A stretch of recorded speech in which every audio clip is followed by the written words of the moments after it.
Bonjour à tous et bienvenue, je vais vous montrer donc le plugin Reaper 2 qui permet de faire des cordes, ces quatre styles de cordes là. Alors vous avez le lien du téléchargement dans la description et le dossier que vous allez obtenir, vous allez le mettre à l'endroit dans le dossier plugin où vous avez installé votre cinéma 4D. Plugin, hop, moi j'ai celui-là, enfin je l'ai mis là. Alors on se retrouve dans cinéma 4D. Nous allons utiliser donc Reaper 2. Reaper 2 s'active sur une spline. Donc vous créez votre spline et vous glissez la spline à l'intérieur de Reaper. Vous cliquez sur Reaper et dans Général, vous avez Coils, qui est le nombre de tours que chaque brin va faire sur lui-même. Strands, c'est le nombre de brins que vous allez avoir. Voilà. Radius, c'est la taille de votre brin, ou de vos brins, et la distance. Voilà. Donc, ici, vous avez les différents modes. Donc le mode qu'ils appellent rope, qui sert à faire vraiment des cordes, par exemple sur un puits, etc. Vous avez ensuite celui-là qui fait une natte. Alors il faudrait diminuer la distance, voilà, ça fait une natte. Celui-ci qui fait quelque chose d'assez... qui fait ça. Et puis une natte différente avec 5 bancs. Alors, je vais vous montrer un petit aspect pratique pour utiliser, par exemple, si vous voulez faire sur un puits, la corde autour d'un puits enroulé. Donc, vous créez votre cylindre, hop, vous allez l'augmenter. Alors, il y a d'autres paramètres, hein, bien sûr, on va les voir. Donc, vous allez dans votre cylindre, vous allez cliquer pour prendre une spline linéaire. Vous allez créer votre spline en plein centre du cylindre. Et allez chercher votre plugin. Mettez la spline dans le plugin et on va immédiatement utiliser la distance pour faire ressortir voilà, nos brins. Alors il n'y a qu'une seule corde, donc on met qu'une seule corde. On va coller la corde parce qu'elle est bien serrée. On va sur une vue de côté et on va bien placer la corde sur le cylindre. Aïe! Ensuite, on va utiliser quelques options. Alors, rotation. Ça parle, ça parle tout seul. L'offset qui sert à déplacer d'un côté. Et le from qui sert à bien tasser. Et le tout qui tasse en fait d'un côté et qui remet dans la position initiale. Alors ça peut servir si vous faites une présentation, par exemple sur une bécane ou quelque chose comme ça. Vous pouvez mettre les deux à 50. C'est cool. Et en fait, dans l'animation, vous faites comme ça. Vous allez un peu plus loin.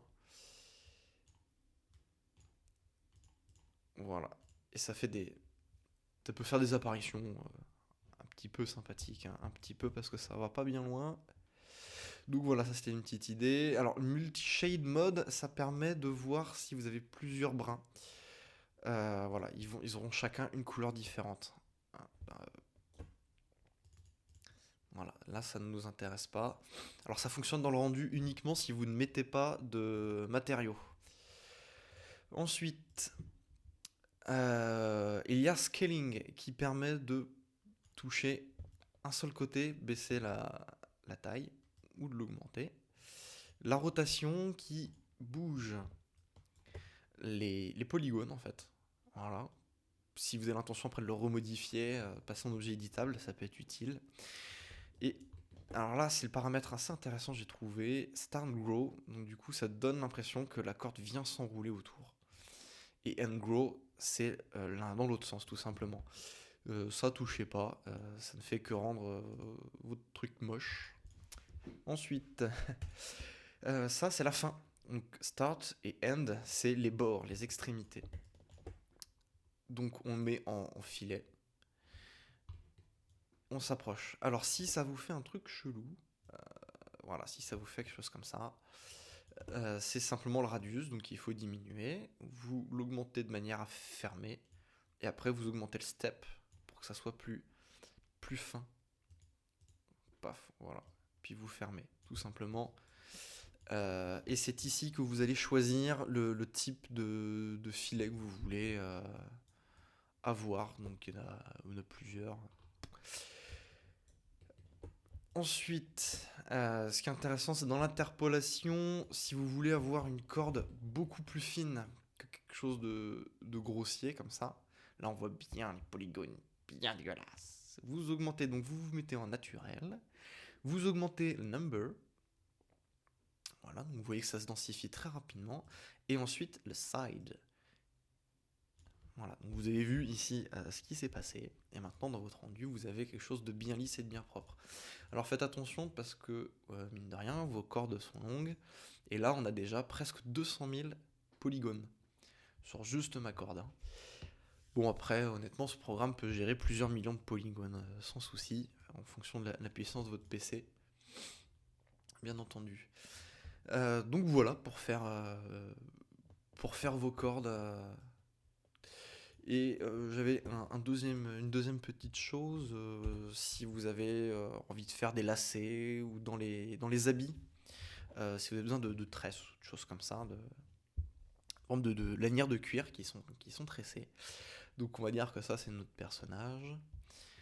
Et vous allez prendre donc votre forme spline Bézier et vous allez créer donc donc là moi je vais dire que c'est des lacets sur une chaussure.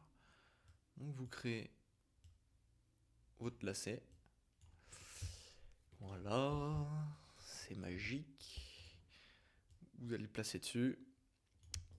Vous remettez votre Reaper comme on l'a vu. Mais là cette fois on va changer de mode. Et là vous allez voir que donc on va réduire le mode, le radius et la distance. Et on va utiliser ce mode là. Voilà, donc ça peut faire sur des petites sacoches, une sacoche qui est portée pour votre personnage, vous posez par terre. Voilà. Donc là ça fait des lacets. Si c'est pas dans le bon sens, par exemple pour lui, vous allez dans options et vous avez la rotation qui permet de faire tourner. Donc vous mettez à 90 degrés qui permet de faire tourner. Bon, après tous les autres paramètres, je vous les ai montrés. Il y avait une autre utilisation qui était sympathique du Reaper, donc c'est en forme libre, vous écrivez une lettre. C'est pour vos textes, hein, par exemple. Donc vous écrivez comme ça à la main levée les lettres. Il y a également le texte, hein, donc ça dépend vraiment de ce que vous avez envie de faire. Donc vous utilisez une spline et vous utilisez votre Reaper. Hop. On va encore diminuer la chose. On diminue la distance. On en met moins. J'ai vraiment pris quelque chose de petit là. Tac, et en fait vous pouvez faire des animations. Le texte qui vient se mettre sur vos lettres. Enfin la corde qui vient se mettre sur vos lettres. Et ensuite vous pouvez faire tourner. Voilà, enfin, tout simplement c'est très simple, hein, mais ça peut faire son petit effet avec la bonne texture. Ça peut faire quelque chose d'un minimum original. Voilà, donc c'est un plugin que j'utilise pas, que j'ai pas encore utilisé, donc je peux pas vous montrer de choses intéressantes avec, mais si on le connaît pas, on peut se prendre la tête à essayer de se faire une corde. J'avais fait un puits une fois, puis bah je m'étais fait chier à installer mes splines moi-même, alors qu'avec ça aurait été beaucoup plus facile. Voilà, donc j'espère que ça vous donner des idées pour faire des différents projets. Et amusez-vous bien avec tout ça. Si vous avez des questions, là ça m'étonnerait, mais bon, toujours accessible dans les commentaires. Amusez-vous bien et à la prochaine pour de nouveaux tutoriels. Allez, ciao!